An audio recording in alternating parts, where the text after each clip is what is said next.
Ciao. Ciao amici, benvenuti. Ciao, benvenuti voi che siete qui in presenza, benvenuti. Vedetevi, benvenuti. Siamo oggi lunedì 29/9/2025.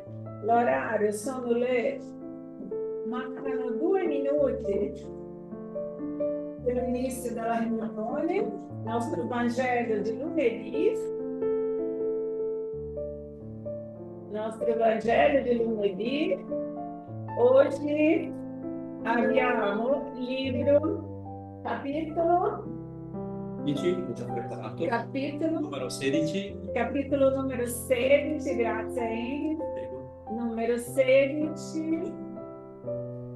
Siamo... Non si può servire. Non si può servire Dio in Mammona. Siamo ancora lì. Sì, alla fine, istruzione degli spiriti, Istruzione degli spiriti, nell'ultima parte. item numero 14 relativo al distacco dai beni terreni e siamo al paragrafo numero 10. Da prosegue con il Signore non ordina assolutamente. Ok, abbiamo visto in questo paragrafo, in questo capitolo 16, che è lunghissimo, di tante informazioni e importanza che c'è, a salvezza dei ricchi, guardarsi dall'avarizia, Gesù in casa di Zaccheo, parabola del cattivo ricco, parabola dei talenti, utilità provvidenziale della ricchezza, disuguaglianza nelle distribuzioni delle ricchezze. E adesso siamo nell'istruzione degli spiriti, ultima parte, anche l'istruzione degli spiriti. Abbiamo la vera proprietà la vera proprietà, impiego della ricchezza, distacco dai beni terreni, trasmissione della ricchezza. Siamo in distacco dai beni terreni. Ok, amici, detto questo vorrei approfittare per parlare un attimino del nostro. Sappiamo, noi abbiamo martedì la conferenza di persone alla casa qua, presenziali e online. Martedì abbiamo il nostro consueto studio del Vangelo e dei temi che sono temi interessanti e attuali che studiamo martedì sera. Mercoledì anche abbiamo lo studio al quale facciamo il libro della Genesi, che è bellissimo, e dissertazione vediamo che è la storia dell'umanità, continuazione di sulla via della luce. Quindi benvenuti. Grazie. E lì vorrei anche informarvi sul nostro evento il 12 ottobre. 12 ottobre, una domenica. Non mi sapessi. 12 ottobre, penso che avete ricevuto tutti la mail la copertina. Ricordatevi di questo evento dove ci sarà la dottoressa Samira e il dottor Copponi che vengono dal Brasile e parleranno sulla eutanasia, perché sappiamo che è un tema che oggi si discute in televisione, che vuole fare la legge, no? Sanzionare la legge permettendo in Italia che le persone possano commettere questo atto. Quindi l'altro sull'aborto, sappiamo della necessità di capire cosa veramente sono le conseguenze dell'aborto e dell'eutanasia. Parlando di spiriti, loro due come medici faranno vedere tutta la parte scientificamente comprovando qual è l'effetto di quest'atto nello spirito riguardo al trapasso di queste anime, sia dell'abortito sia quelle dell'eutanasia. Detto questo, facciamo la nostra... Ciao Giulia, benvenuta. Dicendo questo, facciamo la nostra preghiera. Ciao, grazie, scusami. Signor Gesù, Padre amato, ringraziamo questa opportunità di studio, ringraziamo, Signore, per tutte le benedizioni che abbiamo ricevuto, per tutte le difficoltà che abbiamo vissuto, per tutto ciò che abbiamo potuto vivere la settimana scorsa. Oggi, lunedì, una nuova settimana sta iniziando. Chiediamo il vostro ausilio. Chiediamo, Signor Gesù, che possiamo meritare sempre il vostro ausilio, che ci ausilia, che ci intuisce, che ci guida, che è sempre con noi. Che possiamo, Gesù, fare delle tue parole la luce che illuminerà non solo la nostra vita, ma la vita di tanti quanti sono attorno a noi. Grazie, Gesù. Bom, detto questo, sono 17:04. 17:04.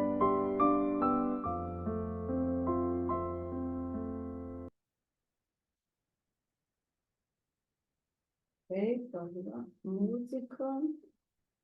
Ciao Marica, ciao Mica. Benvenute. Visto. Adesso condivido con voi il Vangelo, Kardecpedia, capitolo 16. Siamo nell'istruzione degli spiriti, distacco dai beni terreni. Paragrafo numero 10. Paragrafo 10. Sarà il penultimo, immagino. Comincia con il Signore non ordina assolutamente di spogliarsi. Paragrafo 10 del 14. Ok, sì, paragrafo 10 dell'item 14 dell'istruzione degli spiriti. Il Signore non ordina assolutamente di spogliarsi di ciò che si possiede. Ok. Ti leggi, per favore? Io? Vuoi leggere tu? No. Sento Viene- qualcun altro. Va bene. Il Signore non ordina assolutamente di sbagliarsi di ciò che si possiede per ridursi all'accattonaggio volontario, perché in questo caso si diventa un peso per la società. Agire in questo modo vorrebbe dire comprendere male il non attaccamento ai beni terreni. È un egoismo di altro genere, perché è un affrancarsi dalle responsabilità che la ricchezza fa pesare su chi la possiede. Dio la concede a chi egli ritiene capace di gestirla. Approfitto di tutti. Il ricco ha dunque una missione che può rendere bella e profittevole. Rigettare la ricchezza quando viene data da Dio significa rinunciare al beneficio del bene, che si può fare amministrandola con saggezza. Saper vivere senza di lei quando non la si ha, saperla impiegare utilmente quando la si ha, saperla sacrificare quando ciò è necessario e agire secondo le intenzioni del Signore. Colui che riceve in sorte ciò che il mondo chiama una buona fortuna esclama: mio Dio, mi mandate un nuovo incarico, datemi la forza di compierlo secondo la vostra santa volontà. Grazie, Nuncia. Com'è? Pagina 6, 189. grazie. Sì. Com'è? Appena sei vecchio testo. Cosa possiamo... Il discorso di usare la Estrarre. ricchezza nel miglior modo possibile, perché averla è comunque un dono e comunque bisogna imparare ad amministrarla nel miglior modo possibile, perché questo può aiutare noi e gli altri soprattutto. Quindi è sempre l'uso che se ne fa della ricchezza che determina diciamo così, il valore in sé della ricchezza stessa, quindi senza farsi prevaricare dalla ricchezza. Ma buon uso anche quando non si ha la ricchezza. Sì, ma in questo caso si parla Sia di che, no, sia che si ha, che non che si ha. Ok, bello. Proprio questa coscienza che dobbiamo avere nell'utilizzare la ricchezza, perché abbiamo discusso questo, sono settimane che stiamo discutendo questo stesso argomento e vediamo che sempre ci dà uno spunto nuovo per ricordarci di cosa possiamo fare e come dobbiamo usare la ricchezza che abbiamo a nostra disposizione, ricordandosi che non solo dei beni materiali, ma è tutta la ricchezza che abbiamo attorno, la salute, la natura, tutto che è considerato a noi una ricchezza, che noi abbiamo la capacità di ausiliare in diversi modi, no? Marica? Ciao, ciao a tutti. Io volevo così fare una piccola, non riflessione, vorrei aggiungere qualcosa in più, nel senso che comunque secondo la saggezza vedica le ricchezze dovevano servire proprio la persona che nasceva già con questo, diciamo, con questa caratteristica a poter portare avanti un percorso spirituale. Infatti, tutti quelli che praticamente erano i brahmani, cioè quelli che potevano andare a studiare, potevano andare a fare un percorso, diciamo, evolutivo, erano persone che erano benestanti, cioè non c'era nessuno che non avesse nulla. Quindi, secondo me, la ricchezza dovrebbe essere impegnata anche proprio per crescere, da un punto di vista evolutivo. Cioè sono d'accordo anche su questa diversione. Oltre a tutte le altre ricchezze che uno può avere, la salute o altre cose, c'è anche questa che è importante, ma anche per noi, cioè avere il denaro anche per poter fare delle cose, fare dei corsi, anche fare dei viaggi, andare a aiutare delle persone, cioè uno deve avere la disponibilità per poterlo fare. Una persona che è povera non può fare nulla. Quindi diciamo che è giusto quello che c'è scritto qua, perfettamente giusto, concordo in pieno. Ok.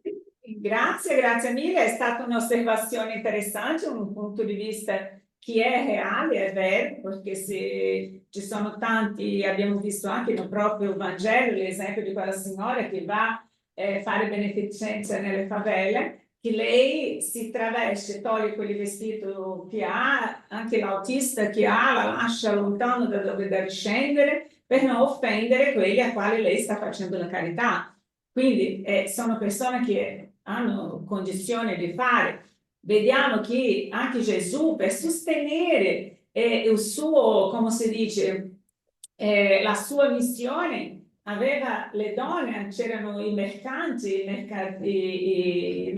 che donavano da mangiare, donavano trigo, donavano tutto ciò che potevano, delle coperte, delle cose che loro avevano bisogno. E le donne che erano donne benestanti, inclusive la Giovanna di Cusa, che è la nostra Giovanna di Angelis na attualità. Giovanna di Cusa era una di queste che, travestita con le sue ricchezze, si toglieva e dava per vendere le sue gioielli, le sue cose, i suoi tessuti che aveva, che erano carissimi, donava alla missione di Gesù perché potessero avere dei soldi. Vediamo anche la moglie di Pilatus, è un'altra che finanziava di nascosto anche la missione di Gesù. Ci sono tanti che per fare e sostenere quelli che vogliono fare, quando si fa, neanche tutti abbiamo tempo per andare a fare un lavoro volontario. Chi ha tempo fa il suo tempo e chi ha soldi dona i soldi. E lì insieme riusciamo tutti a fare la beneficenza di qualche modo, no? Io bello è questo. L'unica cosa che devo solo mettere un'osservazione quando hai detto che chi è povero non può fare nulla. Questo non è vero. E quindi noi sappiamo che ci sono migliaia di esempi che anche quelli che sono poveri possono fare e tanto, anche quelli che non hanno soldi possono fare e tanto, e anche quelli che sono malati, che sono deficienti, come conosciamo noi, che hanno qualche deficienza fisica, quando vogliono anche loro possono fare tanto. Quindi ricordiamoci che non è né la condizione, né la società, né il modo a quale siamo che ci impedisce di fare il bene. Tutti possono fare il bene in qualche modo. tutti. Dovremmo domandarci in qualunque situazione siamo, o qualunque che abbiamo o non abbiamo, per quale motivo siamo e cosa dobbiamo fare in quella situazione che siamo. Esatto. Cosa possiamo fare? Cosa possiamo fare? Perché sono povera?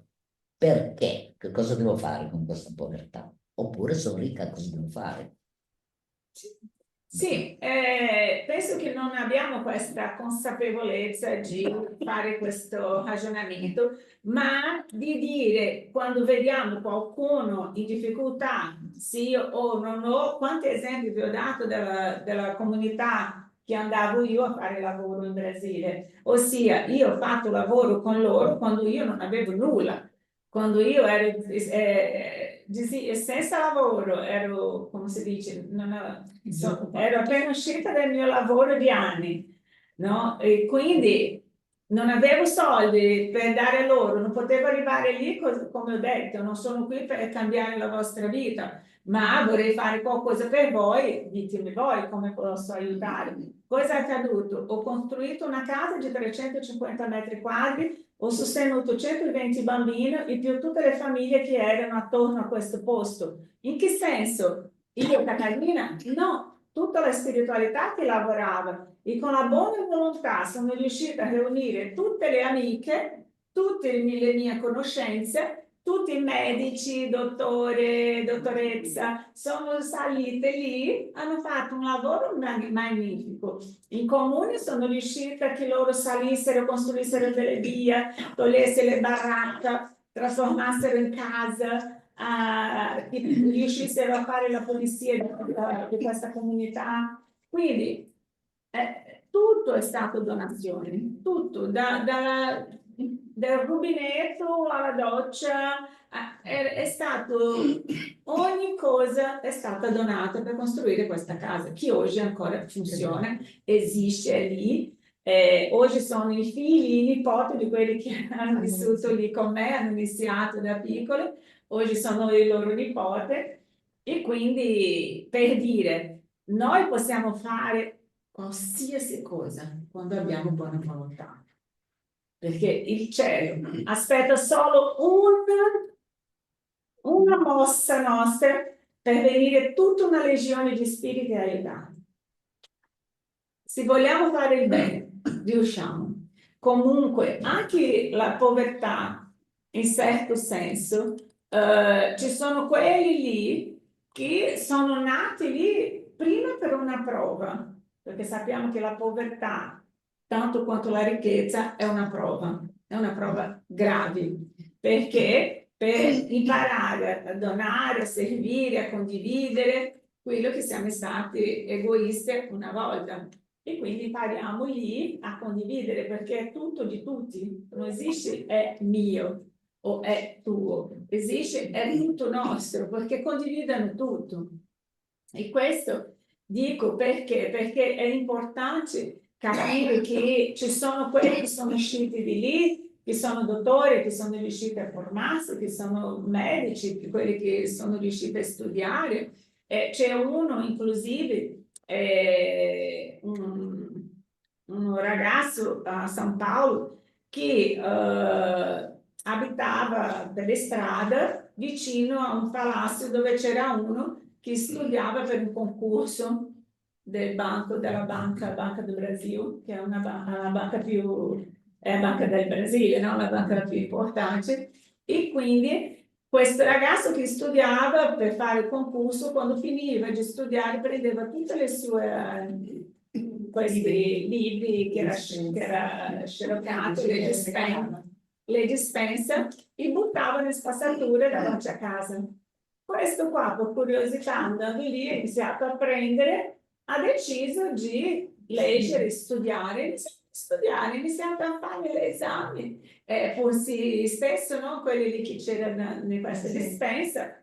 Un bello giorno ha iniziato a frequentare una lan house, in questa lan house lui entrava per fare tutti i soldi che chiedeva in giro, prendevano, lavando macchina, che lavava le macchine, che chiedeva di elemosina, lui pagava la lan house. E questo signor padrone della lan house proprietario della Land House ha chiesto a lui: ma cosa viene a fare qui tutti i giorni? A me non piace che venga qui così in continuazione, cosa stai facendo? Una epoca di Land House, no? E lui ha detto: no, io vengo qui per studiare. E questo signore ha visto veramente che lui faceva degli esami online per fare un livello e lì voleva finire il suo corso secondo grado che fa tutto di una volta sola e faceva online in questa Land House.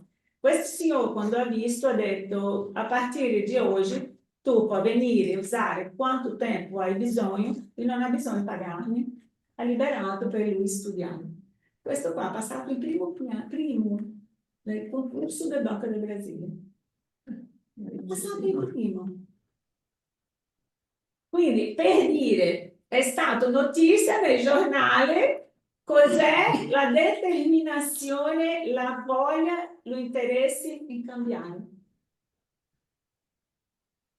Lì possiamo fare, quando vogliamo, quando abbiamo interessi, possiamo cambiare la propria vita. Per questo la condizione che nasciamo può essere una prova, un ostacolo, ma non per rimanere fermo, ma per farci scavalcare, per fare salire, per fare superare quelle difficoltà. Non ci donano nulla con vassoio, non viene nulla con vassoio, guarda, no? Dobbiamo proprio scavare quello che vogliamo noi, come vogliamo. Ok, continuando, riesci a leggere, Fabio? Ci provo. Sì? Grazie. Logico, c'è l'acqua, un bicchiere qua. Sì, per favore. Ecco, amici miei, ciò che intendevo insegnarvi riguardo al non attaccamento ai beni terreni. Riassumo dicendo: sappiate accontentarvi di poco. Se siete poveri, non invidiate i ricchi, perché la ricchezza non è necessaria per la felicità. Se siete ricchi, non dimenticate che questi beni vi sono stati affidati e che voi dovrete giustificarne l'impiego come in un conto di denaro avuto in prestito. Non siate dei depositari infedeli, mettendoli solo al servizio della soddisfazione del vostro orgoglio e della vostra sensualità. Non credetevi in diritto di disporre per voi unicamente di ciò che avete avuto solo in prestito e non in dono. Se voi non saprete restituire, non avrete più il diritto di chiedere e ricordatevi che chi dà ai poveri salda il debito che ha contratto con Dio. La Cordè Constantino 1863. Vedi, 1863. È chiaro questo? Solo questo paragrafo già riassume tutto, no? Quante volte vediamo quelli che volevano scambiare posto con un altro? Quanti poveri vogliono diventare ricchi? E quanti ricchi darebbero tutta la fortuna per avere la felicità di uno che tante volte è molto più felice senza avere nulla?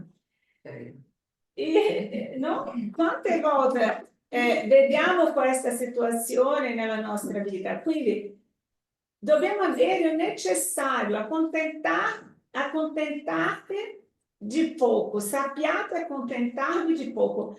Ovvio che noi vogliamo sempre qualcosa e questo è giusto, è meritato, Dio ci dà questa opportunità. L'unica cosa che non possiamo avere, come abbiamo già detto diverse volte, è tutto per me, primo io, secondo io, terzo io. È lì che è il problema, perché io voglio stare bene, voglio avere delle cose belle, ok, ma il volere sempre, senza accontentarsi mai con quello che abbiamo, vuol dire che io trascuro quello che devo fare con l'eccesso della mia gananzia, della mia insoddisfazione, come un bambino che c'è un sacco di giocattoli nuovi, ma non vuole quei giocattoli, vuole sempre un giocattolo nuovo, vuole sempre un giocattolo nuovo. Se paragoniamo noi ai bambini è così, ho una bella macchina, ma non voglio ancora una più bella, non voglio ancora una più grande, voglio ancora questa ansia nostra è che ci porta a trascurare veramente o che è necessario. Di quanto abbiamo bisogno per vivere bene? Ma in che modo? In tutti i sensi. È necessario. È soggettivo perché ognuno ha una necessità diversa. Ma se mettessimo l'esempio ieri dei mercatini, siamo stati ai mercatini ieri dalle esperte del prestissimo, ma sono arrivata lì alle 9 e siamo partite alle 5. Stefi già era dalle 5:30 di mattina, 6:30, ma va bene. Ma dico, guardando questi mercatini, facendo il giro, ho detto a Stefi, quanta cosa accumuliamo. Tutto questo che è in questo mercatino, messo in bancarella piena di roba, di tutto, via piena di cosa. Quello è uscito da casa di qualcuno. Certo. Immaginiamo quante cose abbiamo Che non usiamo, che è lì negli scaffali, che è lì a mettere. Ma questo per dire, per questo discorso, di cosa ho bisogno? Quindi, se io inizio a asciugare i miei bisogni, a me piace viaggiare, quindi non voglio comprare altro, non voglio avere altre cose, spendere con determinate cose perché mi piace viaggiare. A me piace una bella macchina, quindi non spendo, ma vogliamo tutto come un bambino proprio. E alla fine è solo per il fatto di avere. E guarda che vi dico questo perché io sto facendo questo esercizio. Quando vado in giro, che vedo qualcosa, dico, che bello, questo colore non ce l'ho, non sarebbe bene. Dopo dico, ma ho proprio bisogno. Io ho un sacco di maglie a casa, perché non uso quello che ce l'ho, o dono quello che ce l'ho e compro questo. No, fa finta che ho comprato. Vado via felice come se avessi comprato. E guardo nell'armadio, le cose uso sempre le stesse. È vero. Sono sempre con le stesse cose. Sono sempre con la stessa borsa, sono sempre con le stesse scarpe, che anche, guarda, acquistato, è da buttare, ma è una cosa strana questo. Ma apro il mio armadio, ci sono una quantità immensa di scarpe. Ma questo per dire, se questa necessità io particolarmente sto sentendo, cercate anche voi di sentire cosa in questo momento la vita ci sta dicendo. Vi ricordiamo di che questo capitolo è lunghissimo e mi metto nei panni ogni secondo. Vi ho detto quando abbiamo iniziato che mi vergognavo di studiare questo capitolo, perché mi sento sempre messa davanti delle occhi. Io non sono una completamente attaccata alle cose, ma comunque sento che è un momento che dobbiamo togliere, spogliarsi. Apriamo la casa, togliamo la cosa, doniamo tutti, facciamo questo esercizio. Lo so che qua dentro ci sono persone che stanno facendo questo, non è facile. Non è facile lasciare andare cose che fanno parte della tua vita per anni. Io capisco questo, ma è un esercizio del distacco che dobbiamo proprio fare. E è bellissimo, è proprio...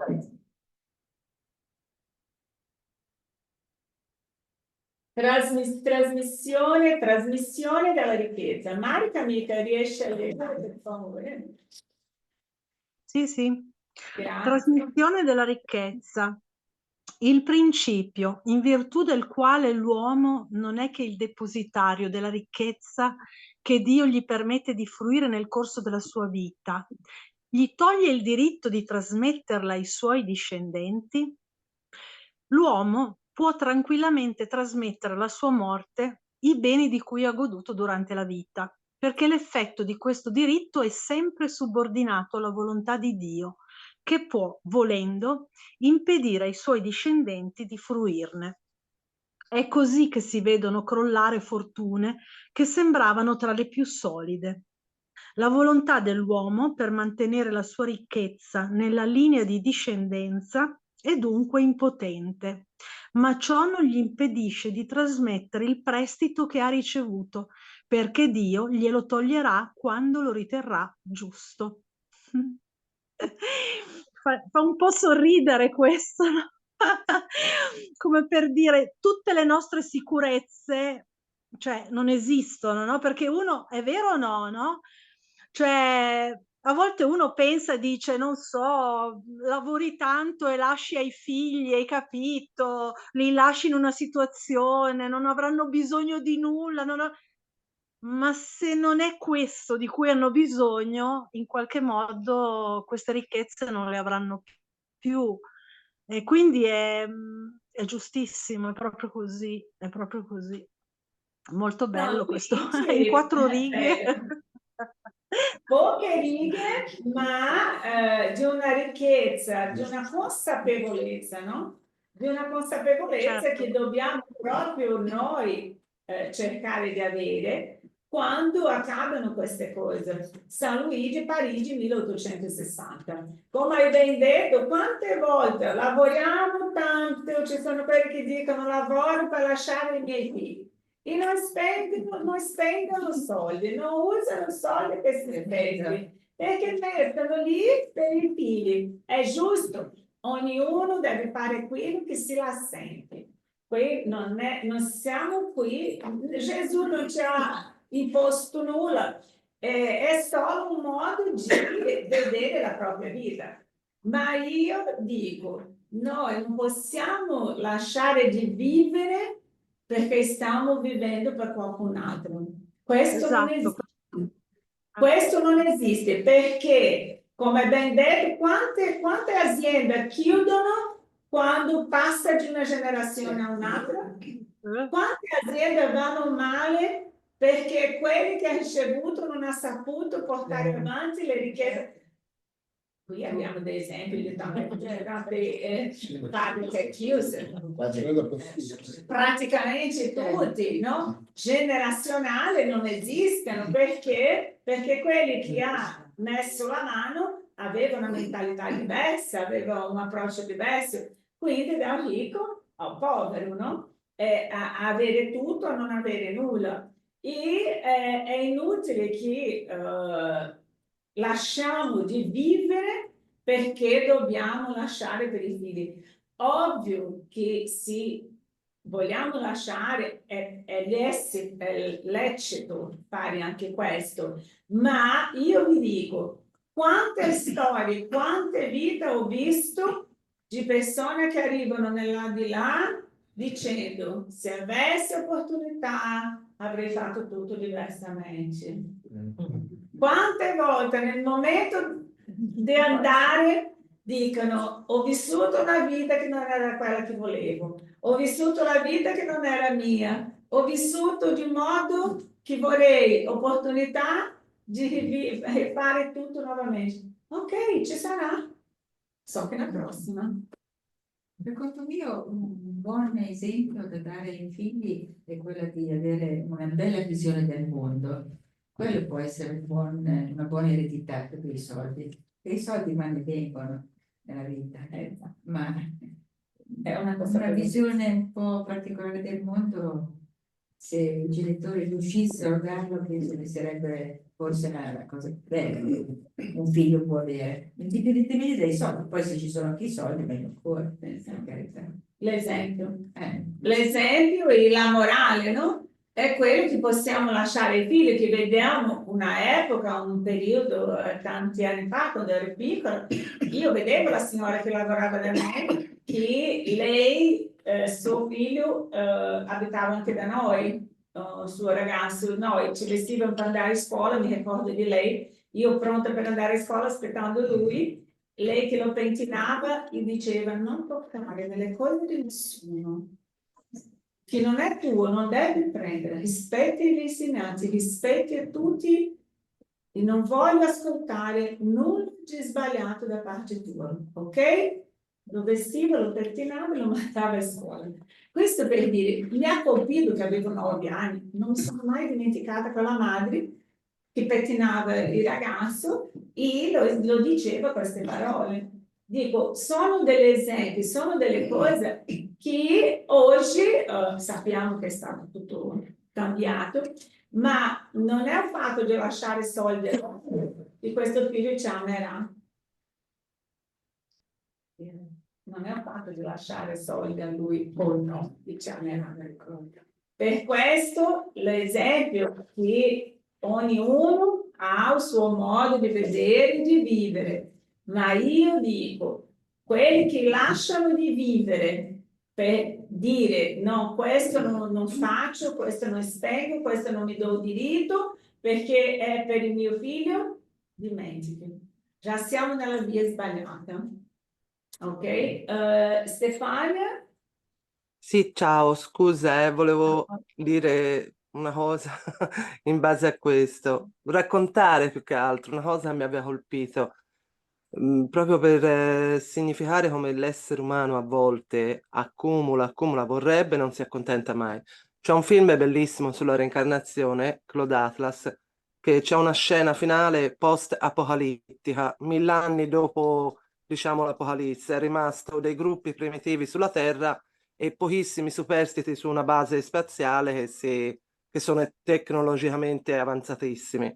C'è un dialogo fra il primitivo e la donna tecnologica, insomma, un po' difficile spiegarla.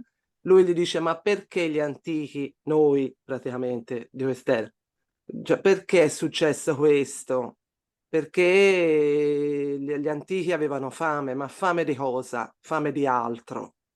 Questo a me è piaciuto tantissimo perché praticamente ti fa capire, ed è vero, noi ci sa 5 e si vorrebbe 10. Ci sa una macchina, se ne vorrebbe 2. Ci sa lì per lì si prega per avere 5, mi accontenterei di 5, ma quando ci sa 5, poi si prega per avere 10. Quindi questo continuo chiedere, volere, fa sì che non accontentandoci noi, figurati se diamo all'altro. Volevo dire solo questo. Grazie Stefania, grazie mille. È per questo che siamo qui a studiare, è per questo che leggiamo questo capitolo così lunghissimo di settimana in settimana, perché dobbiamo fare un esame di coscienza individuale. Quello che a me è un mio momento può non essere di un altro.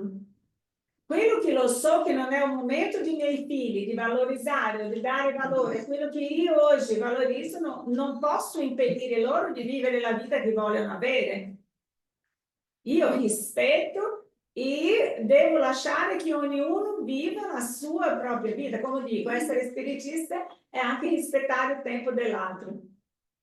E quindi rispettando il tempo dell'altro, lasciamo che può essere figlio, può essere chiunque legato a noi. Io posso dare l'esempio. Mamma, cosa fai? Ho detto, io voglio donare tutto, volete, se non volete lo dono a un altro, sto donando tutto, voglio svuotare la mia casa, se qualcuno vuole qualcosa, perché sto svuotando la casa. Questo in quanto io ma ci sono altri che hanno ancora la necessità di avere. Io ho passato il mio momento. E ognuno deve sentire il suo momento. Ma l'unica cosa che lascio chiaro, ho sempre detto, nel caso mio e i miei figli, è o che è mio, non aspettare nulla. Non aspettare nulla. Quel discorso, quando lui abitava, io ero qui, che lui è andato a vivere da me, a casa mia, sono arrivata lì, mia casa è stata trasformata in casa sua, le mie foto sono sparite, le mie cose sono sparite, erano tutte le cose sue, la sua roba. Ho detto, scusa, ma dove sto entrando? Ha detto, ah, sono io che vivo qua. Ho detto, ma la casa è mia, tu sei ospite, mi hai chiesto di abitare qua, ci ho lasciato, ma la casa è mia, ho comprato io. Quindi hai la tua camera, puoi usare la tua camera, ma puoi usare tutta la casa perché io non ci sono, ma togliere tutta la mia identità, tutto che era mio di dentro di casa, che sono i miei ricordi per mettere i tuoi. Torna tutto com'era. Ah no, ho detto, come? No. Ho detto, scusa, cioè, dico per la seconda volta, prendi tutto che è tuo, metti nella tua camera, una cosa o l'altra può anche mettere, ma togliere tutto mio e mettere tutto tuo non è giusto. Ah, ma io non farò, ho detto, quindi non farai? No. Dove vai? Vado a lavorare, avvocatino, tutto bellino di te, ma buon lavoro. Sono andata sotto, ho preso 2 carrelli di supermercato, ho aperto tutte le valigie, ho messo tutto suo, con l'attaccapanni, i suoi terni, tutti i suoi vestiti, panni, carrelli, la sua televisione, il suo videogame, tutto che era suo. Ho messo in 3 carrelli più la valigia. Questo quando è uscito al mattino. Mezzogiorno arriva lui, tutto nel corridoio già fuori. Cos'è? Ho detto, purtroppo è così, ma sei matta, sei fuori di testa. Ho detto, no, io ci ho chiesto solo di mettere la roba mia a posto su. Hai detto che non farebbe, che non avrebbe fatto, quindi se la casa è mia non puoi vivere con me. Se non sai rispettarmi, non puoi vivere con me. Vai a vivere dove vuole, ma io sono tua madre e tu devi rispettare non solo a me, come il mio spazio. Ah, è iniziato a fare quella faccia di piangere, io quasi anche inizio a piangere lì, ma mi sono tenuta, ho detto, ah, dimentichi che hai un figlio. Ho detto, io sarò sempre la tua madre e mi auguro che tu impari qualcosa, perché devi rispettare me, perché se non rispetti a me, non rispetterà nessuno al mondo. Dimentichi che hai figlio, sei pazza, mi dispiace. Scusa Caterina, forse lui avrebbe dovuto chiedertelo e magari tu gli avresti detto va bene, metti la mia roba nelle valigie quando ritorno a abitare qui. No. Assolutamente no. Assolutamente no. E lì lui è uscito, avrebbe potuto mettere cosa sua, sì, ma mai togliere le mie e dire che non avrebbe che la mia. No, senza chiederlo, no. Anche se mi chiedesse, dico no, la casa è mia, tu sei qui ospite, e lui, dettaglio, per questo ho parlato su questo. Lui ha detto, ah, ma questa casa sarà mia. Ho detto, come?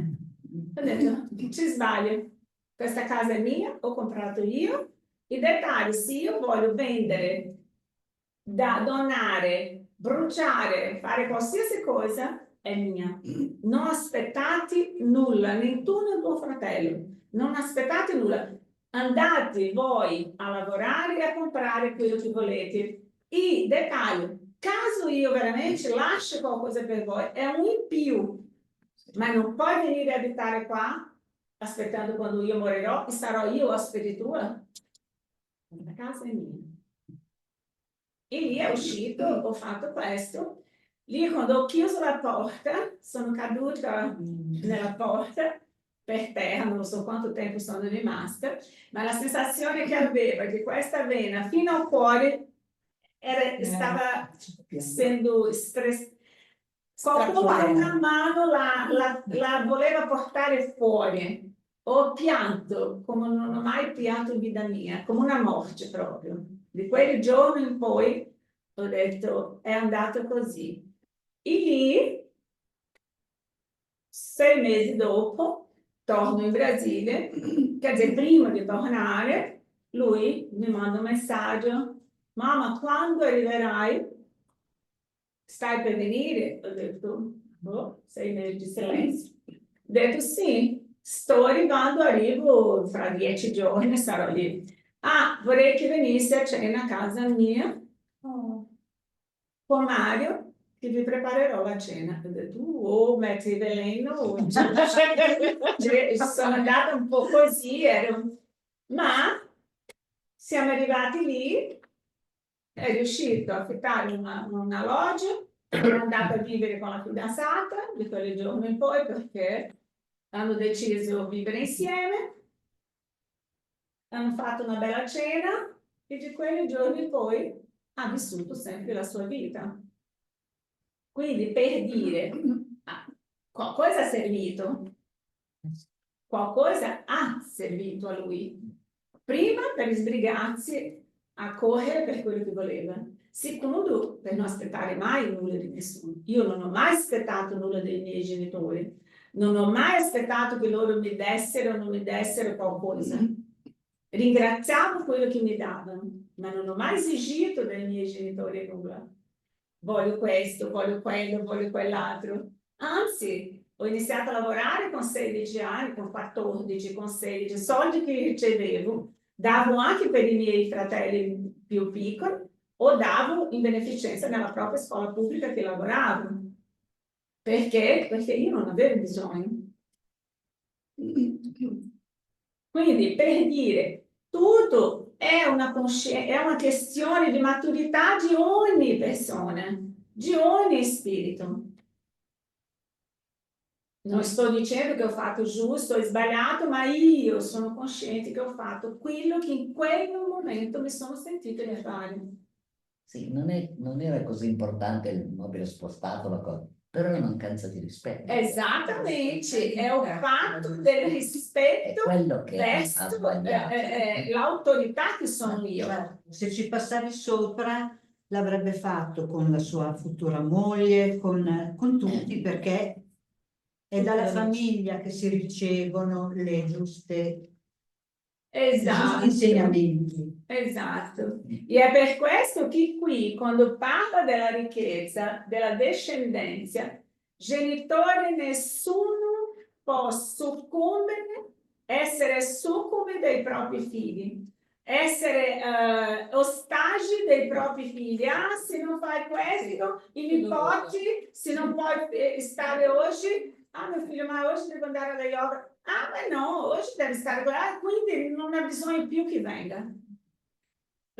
Un esempio di queste cose. Così come anche per i genitori non devono fare in modo che i figli facciano qualcosa contro la loro volontà, perché ad esempio tanti che appunto gli danno l'azienda ma loro non vogliono avere l'azienda eppure gliela danno in mano, quindi comunque poi c'è anche da capire che ognuno ha la libertà. Esatto, e questa è una maturità che magari stiamo sviluppando oggi, perché quanti si sentono in difficoltà perché pensano che per i figli devono fare, io devo dare ai miei figli l'educazione, non devo dare materiale, io devo dare loro principi e non solo materiale. I principi, come ha detto lei, è esattamente l'esempio, anche determinate cose dire no. Quanti figli cercano i genitori solo perché gli dà qualcosa, solo perché voglia qualcosa?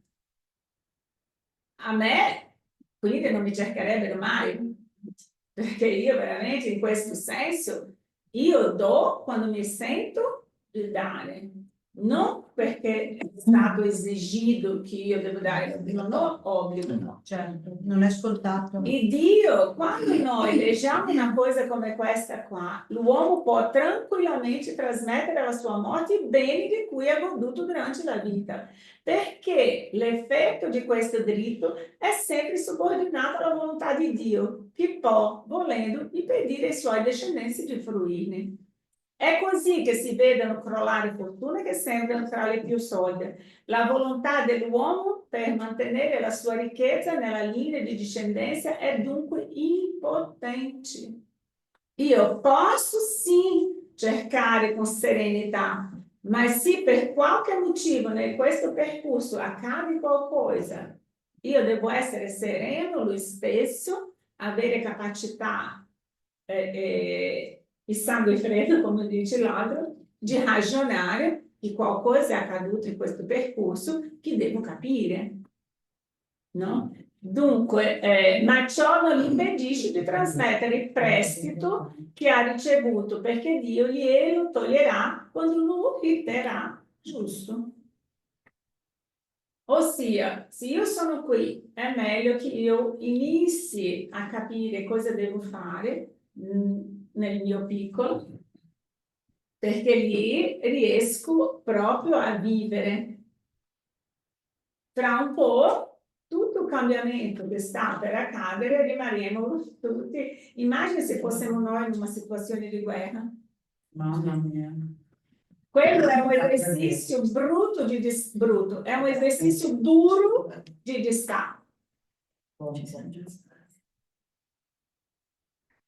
Sì? Tutto il mondo. È un esercizio di distacco perché non sono io lì. Un motivo ci sarà, certo. E quindi per dire se Dio mi ha concesso o se io con il mio comportamento del passato sono riuscita a non avere oggi bisogno di quella prova, la mia prova è un'altra. Non è che non ho la prova. La mia prova è un'altra.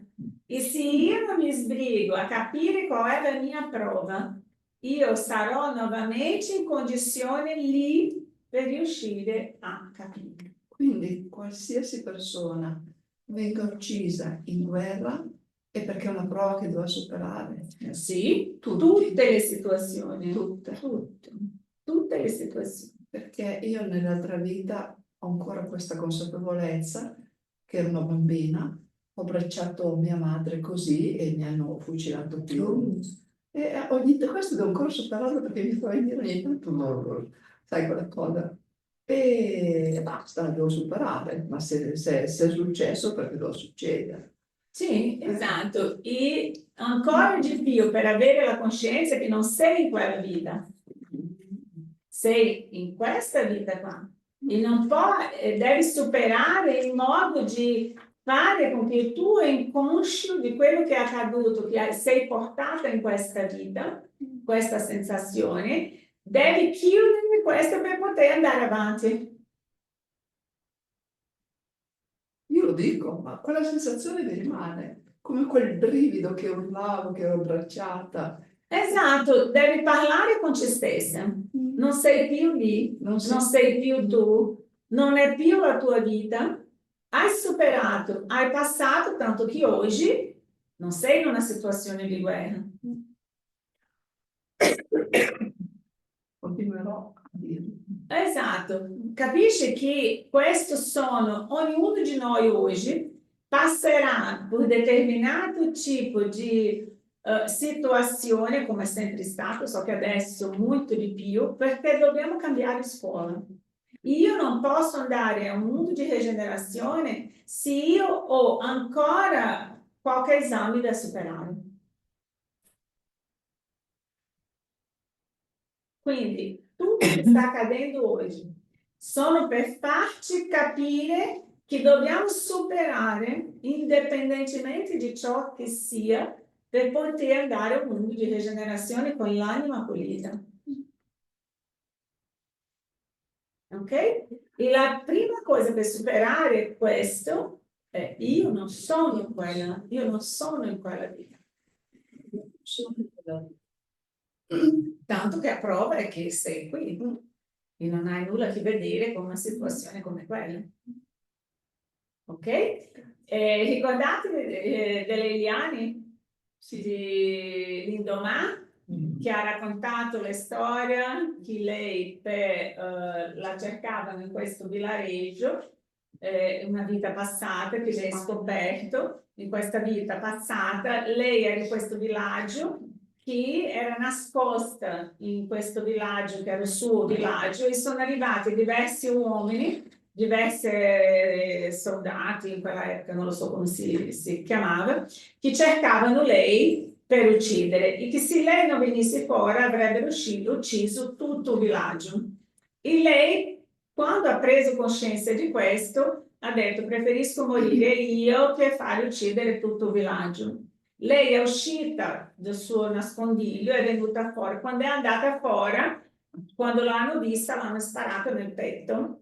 E lì lei ha capito, oggi ancora in questa vita, la sua insufficienza cardiaca che porta con sé questi problemi al cuore. E lei non sapeva da dove proveniva questo suo problema al cuore, da sempre. Era giustamente dal tiro che ha atingido il suo cuore alla vita anteriore. Dopo che ha capito questo, lei è riuscita a superare il suo problema di cardiaco. Anche perché quando è nata era un cuore nuovo, quindi non c'era motivo che fosse... Ma c'è una memoria, credo, no? Sì, Esatto. La memoria Spirito. non poteva ammalare l'organo, ma la sua la, mente. ma la memoria è per guarire, se no non veniva la memoria. Lei, con questa memoria del passato, è venuto normalmente perché lei capisce il suo problema cardiaco. Dopo che lei ha capito, il problema è sparito. Così sono tanti problemi che abbiamo. Quelli problemi sorpassa perché la mia anima deve capire, io devo capire, come il caso tuo, che non sono più, non ho più quella vita, non sono io. E lì riesci a non avere più quel dolore o quella sensazione. È un esercizio. Ok? Buon amici, Marica? Scusami, io avevo alzato la mano prima. Quando tu facevi l'esempio di tuo figlio, mi sentite? Adesso sì. Ah, ok. No, dicevo, avevo alzato la mano quando hai fatto l'esempio di tuo figlio e volevo dire che io sono d'accordissimo con te e questo sicuramente lo farei anch'io. C'è da dire che a livello teorico, diciamo, è giustissimo. A livello pratico, però, se tu sei insieme a un'altra persona nell'educazione del figlio, anche se è grande, e quest'altra persona non la pensa come te, tu non riuscirai a mettere in pratica questa cosa, perché si creerà veramente un grosso problema, cioè nel senso che poi il figlio si rivolterà contro di te dicendo tu sei una madre, hai capito, non so, da dimenticare, mentre mio padre è un angelo, oppure l'opposto, hai capito? Quindi è molto difficile metterlo in pratica, cioè almeno dal mio punto di vista, perché quando non si è d'accordo, cioè i due genitori non pensano esattamente all'unisono, è difficile fare certe cose, anche se uno le reputa giustissime. Ecco, capisci? È questo che volevo sottolineare. Grazie Marica, Prego. hai ragione per un punto, come si dice, da un punto di vista sì, ma se io devo prendere una decisione relativa all'educazione di un figlio, io devo valutare se io sono anche disposta a assumere questa responsabilità. Perché lì è per dire, in futuro questo figlio avrà da dire in quel momento su di te che sei così, sei cosato, che papà è un angelo. Ma il futuro dirà chi aveva ragione. No, meno male. Non c'è verso, il futuro dirà chi aveva ragione. E lì è una prova anche a questo spirito per dire che lato ha scelto lui. La comodità e tutto questo si rispecchierà nel futuro. Il futuro della vita delle persone è lo specchio di quello che ha vissuto, è il risultato di tutto ciò che hanno vissuto. Il successo, il fallimento, la vita è risultato di come hanno scelto vivere.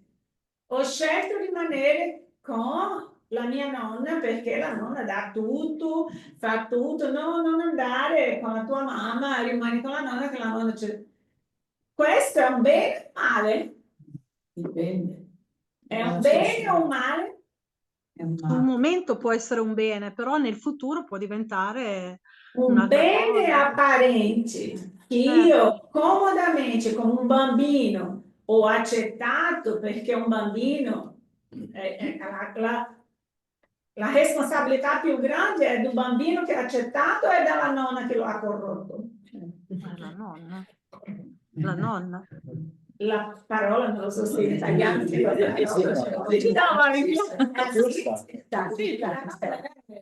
l'ha viziato forse, che l'ha, non so, l'ha condisceso troppo.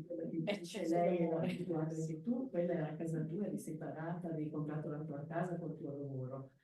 Nel caso, per esempio, suo, è la casa di 2 genitori insieme che l'hanno presa, allora è giusto che il figlio chieda a tutti e 2 rispetti tutti e 2. Esatto. Sono 2 situazioni completamente diverse, che creano un problema diverso da superare per il figlio. Cioè Esatto. Comunque quando fai la cosa giusta la capiscono prima o poi tutti. Ma comunque dopo, in un modo o nell'altro, dopo capiscono perché è stata quella decisione, perché hai agito in quel modo, perché hai fatto quello. E quindi anche se in quel momento non capisci, il beneficio e la consapevolezza viene più tardi. C'è stato Sting, questo famoso cantante, che con la moglie ha deciso di non lasciare niente ai figli, gliel'hanno già detto, che loro si devono aggiustare con le loro cose. Questo è stato l'anno, c'è una legge che una parte sì, una parte è d'obbligo. Bene. Secondo dove vivi. Sì, è vero, la legge impedisce al genitore di non mantenere. Cioè, La la legittima, legittima, così devi, sei obbligato a mantenere. C'è la parte legittima. Ci sono, dipende, tutto dipende. Perché se io sono in vita e decido usare i miei soldi, decido vendere, decido fare delle cose enquanto sono in vita, io alla fine non ho nulla da lasciare ai figli. E quindi non è che sono dalla legge, non può obbligarmi a riprendere tutto perché devo lasciare i figli. Non esiste questo. E quindi dobbiamo ragionare bene queste cose. Non puoi donare se hai figli. Donare proprio no. Tutto. Sì, esatto, ma ci sono delle situazioni che si può fare, ma questa non è la discussione legale, non stiamo discutendo sulla legalità o no di quello che possiamo fare, è solo davvero da sapere che ci sono anche genitori, come ha detto lei, che dicono le stesse cose, e quindi se è lecito, se no, come faranno, come non faranno, ognuno può fare quello che vuole dei propri beni, di quello che ha lavorato e di quello che ha fatto. Ok? Grazie mille, grazie a tutti, dobbiamo chiudere, sono 18:01. Grazie amici. Non prendete gli esempi che sono dati come esempi a seguire. Nessuno deve seguire nessuno. L'unico esempio che dobbiamo seguire è Gesù. Gesù è l'unico che dobbiamo seguire. Non seguite nessuno in questa vita, nessun essere umano deve essere seguito. Solo Gesù può essere seguito. E se un essere umano riesce a seguire parte di quello che Gesù ha detto, noi stiamo seguendo quella persona, perché l'esempio di uno neanche sempre serve a un altro. Ok? Neanche sempre l'esempio di uno serve a un altro. Per questo dico, io devo seguire sempre Gesù. In quel momento, quando ho fatto quello, avevo una coscienza che dovevo fare, perché sapevo che lui non andava in mezzo alle strade, aveva dove andare. E quindi, anche se non avesse, non lo so se avrei pensato, ma comunque vi dico, io ho fatto quello che mi sentivo in sana coscienza di fare in quel momento, ma non è un esempio a essere seguito, Solo Gesù deve essere seguito, ok?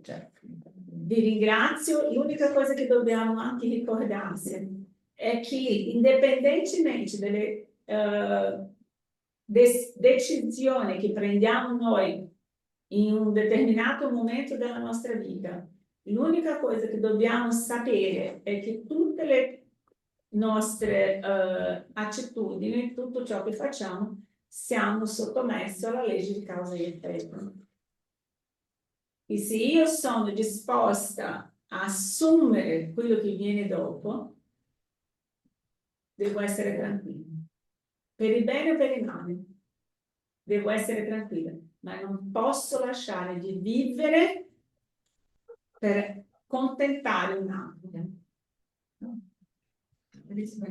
Ok? Non posso lasciare di vivere per accontentare un altro. Perché in futuro il conto sarà alto, perché sarà la mia propria vita che ho lasciato di vivere. Incuperò un altro per una attitudine che ho preso io consapevole. Signore Gesù, Padre amato, ringraziamo questa opportunità di studio, ringraziamo Signore per questo tesoro che ci hai lasciato come manuale di vita per essere umano sulla terra. So, Signore, la difficoltà che abbiamo ancora di seguire i tuoi passi.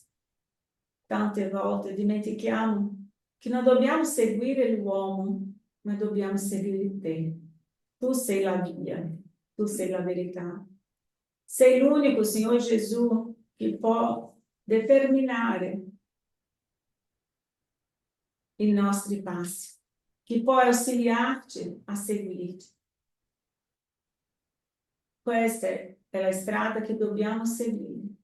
E se noi siamo coscienti di quello che sei venuto a portarci a più di 2000 anni fa, riusciremo a sopravvivere a qualsiasi difficoltà, a qualsiasi problema che si presenta davanti a noi. Grazie, Signor Gesù. Grazie alla spiritualità amica, grazie agli spiriti protettori, angeli guardiani di ognuno di noi presenti in questa riunione. Grazie, così sia.